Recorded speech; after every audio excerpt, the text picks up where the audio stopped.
গত কয়েকদিনে বাংলাদেশের ক্রিকেটে সবচেয়ে বিতর্কিত চরিত্র তাওহিদ হৃদয়। তরুণ এই ক্রিকেটারের নিষেধাজ্ঞা নিয়ে এ যেন এক নাটক শুরু হয়েছে বিসিবি পাড়ায়, আর প্রতিদিনই দেখা যাচ্ছে সেই নাটকের নতুন নতুন পর্ব।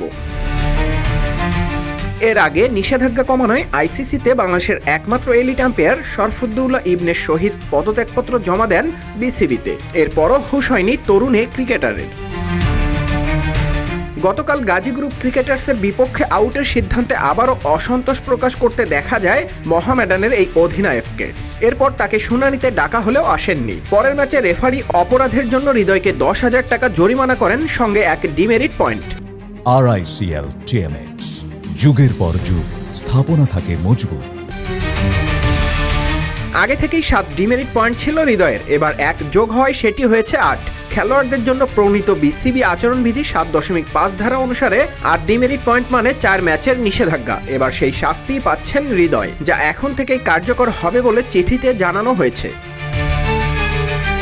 যার অর্থ আগামীকাল আবাহনীর বিপক্ষে অলিখিত ফাইনালে খেলা হচ্ছে না হৃদয়ের।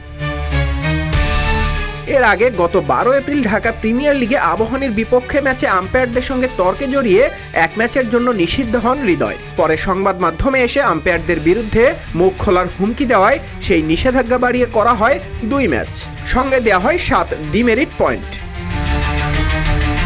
তবে সেই নিষেধাজ্ঞা নিয়েও নাটক কম হয়নি। 2 দফায় তা কমানো ও বাড়ানো নিয়ে বেশ জল ঘোলা হয়েছে। শেষ পর্যন্ত বিসিবি থেকে জানানো হয়েছিল হৃদয়ের 2 ম্যাচের নিষেধাজ্ঞার পুরনো শাস্তি বহাল থাকবে, তবে এটির কার্যকারিতা পিছিয়ে যাবে 1 বছর। নিউজ ডেস্ক, রূপালী বাংলাদেশ।